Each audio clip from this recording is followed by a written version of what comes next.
Hello and welcome back to education plus. मेरा नाम है मोहम्मद आफ्ताब और आज जो है हम लेके आए हैं आपके लिए क्लास 9th का जो टॉपिक है वो है फ्रेंच रिवॉल्यूशन। तो अब देखते हैं कि फ्रेंच रिवॉल्यूशन में क्या क्या हुआ था।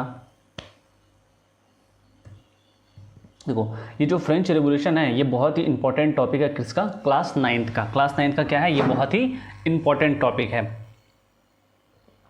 चलो देखते हैं कि फ्रेंच रिवॉल्यूशन में क्या क्या हुआ था। तो सबसे पहले सबसे पहले हम समझते हैं कि ये जो फ्रेंच रिवॉल्यूशन है, रिवॉल्यूशन का मतलब क्या होता है। रिवॉल्यूशन का मतलब होता है कैसे? रिवॉल्यूशन का मतलब होता है कि जैसे कि कोई अगर क्या है, एक पीपल है, यानी पीपल का क्या है, एक समूह है, बहुत सारा झुंड है, यानी एक ही बहुत सारे लोग हैं जिसमें क्या है बहुत ही सब कोई शामिल, जैसे बूढ़े, बच्चे, जवान, मर्द और औरत सारे शामिल है। शामिल होने के बाद वो क्या कर रहे हैं? स्ट्राइक कर रहे हैं या स्ट्रगल कर रहे हैं या फाइट कर रहे हैं। किस चीज़ के लिए? किसी भी चीज़ को क्या करने के लिए? बदलने के लिए। जैसे सरकार अगर उनको बदलना पड़ेगा या उस चीज़ के लिए, यानी सरकार से अगर कोई मांग चाहिए उसको, तो उस चीज़ के लिए जब तक वो हो नहीं जाता है तब तक वो क्या करेंगे? धरना पर बैठे रहेंगे या स्ट्राइक करते रहेंगे। तो इसी को कहा जाता है रिवॉल्यूशन। रिवॉल्यूशन का मतलब ही होता है क्या? किसी के नियम को चेंज करना। यानी अगर रिवॉल्यूशन होता है इसीलिए कि उसको कोई चीज़ क्या होना है, उसको या फिर चीज़ चाहिए, कोई चीज़ या कोई जो नियम है उसको बदलने के लिए। ठीक है। तो सबसे पहला सेंटेंस है हम लोग का कि देखो, हम लोग NCERT पढ़ेंगे, लाइन बाय लाइन पढ़ेंगे और हर एक लाइन को डिटेल में समझेंगे कि इस लाइन का मतलब क्या है और ये क्या बोलना चाह रहा है। तो सबसे पहले है कि on the morning of 14 July 1789 the city of Paris was in A state of alarm. यानी कहने का मतलब है कि जो 14 जुलाई 1789 की जो सुबह थी वो क्या था? पेरिस शहर के लिए आतंक का साया था। यानी वहाँ के जो लोग थे वो क्या थे? बहुत ही डरे हुए थे, सहमे हुए थे। क्यों सहमे हुए थे? देखो, the king has commanded troop to move into the city. इसीलिए सहमे हुए थे कि वहाँ का जो सम्राट था, वहाँ का जो राजा था, वो क्या किए कि जो उसका जो सैनिक है उसको क्या किए? कमांड दिए, ऑर्डर दिए क्या करने के लिए? कि तुम सिटी में क्या करो? इंटर करो। और र्यूमर्स ये भी था, rumours spread that he would soon order the army to open fire on the citizen. यानी लोगों के बीच ये अफवाह भी फैली हुई थी कि सम्राट क्या करने वाला है? बहुत ही जल्द अपने आर्मी को ये इजाज़त देने वाला है कि क्या करो, तुम जो सिटीजन है, जो लोग हैं, जो मासूम लोग हैं, उनके ऊपर क्या करना है? फायरिंग करना है। बिना कुछ सोचे समझे, चाहे वो कितने भी दर्द में या तकलीफ़ में हो, लेकिन उस पर क्या करना है? फायरिंग करना है। हमको उससे कोई मतलब नहीं है, वो मरना चाहिए। कहने का मतलब उसका सम्राट का यही था। तो some 7,000 men and women gathered in the front of town hall and decided to form people militia। तो इसके डर से जो 7,000 मर्द और औरत थी वो क्या हुई? एक जगह इकट्ठा हुई। कहाँ पर इकट्ठा हुई? जो टाउन हॉल था वहाँ पर इकट्ठा हुई और क्या बनाया? एक पीपल मिलिशिया बनाया। ये जो मिलिशिया शब्द है, मिलिशिया का मतलब होता है एक ऐसा टीम या ऐसे लोगों का गिरोह जिसको कि लड़ाई के लिए तैयार करना। मिलिशिया जो शब्द है वो किससे आया है? मिलिट्री शब्द से आया है। मिलिट्री का मतलब होता है एक ऐसे लोगों का ग्रुप जिसको क्या किया जाता है? ट्रेनिंग दिया जाता है हथियार चलाने के लिए, लड़ने के लिए, या कोई भी उसके सामने अगर सिचुएशन आए तो उसको हैंडल करने के लिए। बट यहाँ पर ये मिलिट्री नहीं है, मिलिशिया है। मिलिशिया का मतलब आम लोगों का समूह, यानी जो नॉर्मल लोग है उसका क्या है? एक समूह है, एक झुंड है जो कि क्या है? लड़ने के लिए तैयार है। They broken into a number of government building in search of arm. वो क्या किया? बहुत से जो सरकारी कार्यालय हैं या सरकारी इमारतें हैं या सरकारी भवन है उसको क्या करना? वो लोग तोड़ने लगे। क्या करने के लिए? किसकी सर्च में? सर्च ऑफ आर्म, यानी हथियार के रूप में। क्योंकि उसको भाई क्या करना है? लड़ाई करना है। यानी उसको जो सम्राट के द्वारा जो ऑर्डर दिया गया था, किसको? मिलिट्री को या आर्मी को, उससे क्या करना है? फाइट करना है। किस लिए? अपने जान को बचाने के लिए।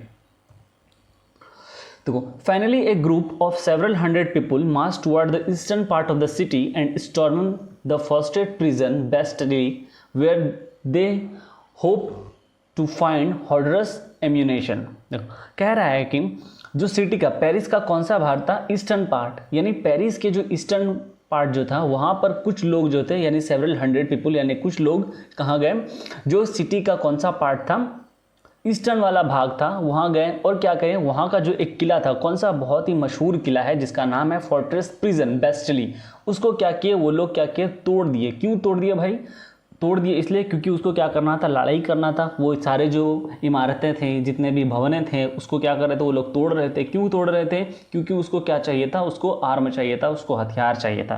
क्योंकि हथियार इसलिए चाहिए था ताकि वो क्या कर सके, फाइट कर सके। ये जो फोर्ट्रेस प्रिजन है, फोर्ट्रेस का मतलब ये एक ऐसा किला है जो कि क्या था, एक किला भी था और क्या करता, वो गवर्नमेंट के पावर को दर्शाता भी था और उसके साथ साथ ये क्या, जेल था। यानी ये वो दो चीज़ों के लिए काम आता था। कौन से के लिए? अगर कोई भी चीज़, कोई भी निर्णय अगर किसको लेना पड़ता था, अगर कोई भी गवर्नमेंट अगर कोई निर्णय लेती थी तो वो क्या करते थे, बेस्टाइल में ही लेती थी। यानी बेस्टिल का जो किला है वहीं पर लिया जाता था और जो भी अगर दोषी ठहराया जाता था तो उसको उसी किले में जो जेल था वहाँ उसको बंद किया जाता था। In the arm fight that follow, the commander of the Bastille was killed and the prison released through were 7 only of them। कहा गया कि जो बेस्टिल किला है, उस किले में जो वहाँ के जो कमांडर थे, कौन कमांडर थे भाई, वहाँ का जो कमांडर था कौन, वो क्या हो गया, मारा गया। और वहाँ जो कैदी थे, वहाँ जो भी क्या कर रहे थे, जो लोगों को वहाँ बंदी बनाया रखा हुआ था, यानी जिस भी चीज़ में उसको वहाँ रखा गया था उसको क्या करना, तोड़ दिया और वहाँ से उन लोगों को क्या किया, निकाल दिया गया, आज़ाद कर दिया गया। और हालांकि लेकिन वहाँ के जो लोग थे वो कितनी थी, उसकी तादाद कितनी थी, संख्या कितनी थी, उनकी संख्या सिर्फ 7 थे।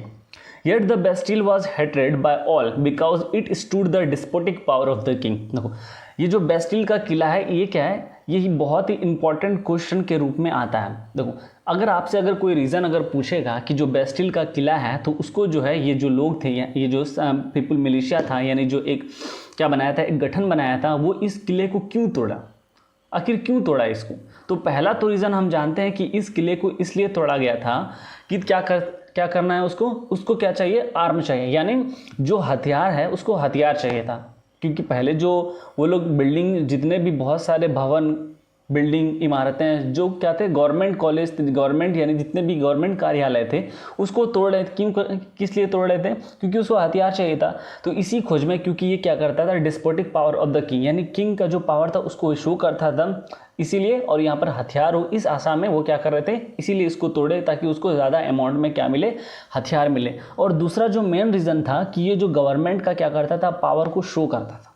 यानी पावर शो करने का मतलब कि लोग क्या करते थे, घृणा करते थे इससे, क्योंकि जो पावर जो यानी परमिशन, जो भी गवर्नमेंट जो पावर, जो भी चीज़ क्या करती थी, लॉन्च करती थी, या जो भी नियम है उसको लागू करना होता तो ये इसी फोर्ट्रेस प्रिजन के थ्रू होता था, यहीं पर होता था। ठीक है। The fortress was demoralized and its stone fragments were sold in the market to all those who visited to keep souvenir of its destiny। यानी कि इस किले को तोड़ने के बाद इसके जो अवशेष थे, इसके जो पत्थर थे, वो क्या किए, दूसरे दिन मार्केट में उन्हें बेच दिया गया।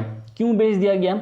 वो लोग, जो भी लोग उसको तोड़े थे, या जो पीपल थे, जो अमीर लोग थे, उसको किस लिए रखें, उस स्टोन को मार्केट से खरीदे और अपने घरों में सजाया। किस लिए सजाया?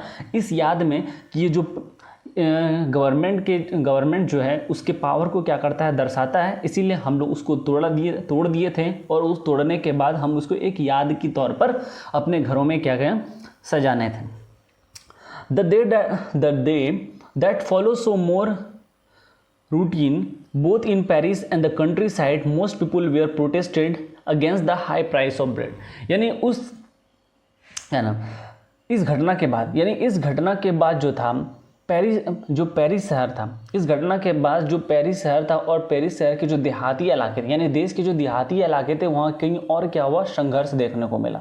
यानी वहाँ के लोग जो थे बहुत सारा, और ऐसा नहीं कि सिर्फ बेस्टिल में ही युद्ध हुआ, उसके बाद कहीं युद्ध नहीं हुआ, उसके बाद भी जो देश के जो देहाती इलाके थे वहाँ भी क्या हुआ, काफ़ी लोग संघर्ष कर रहे थे, काफ़ी लोग लड़ाइयाँ कर रही थी। क्यों कर रहे थे भाई? क्योंकि ब्रेड, जो रोटी था, यानी जो लोग खाने का, जो जैसे कि हम लोग क्या खाते हैं, दाल चावल रोटी खाते हैं, तो वहाँ का जो स्टेपल डाइट था, मेन फूड जो था, उसको क्या, उसकी जो कीमत थी वो क्या हो गया था, बहुत ही बढ़ गया था।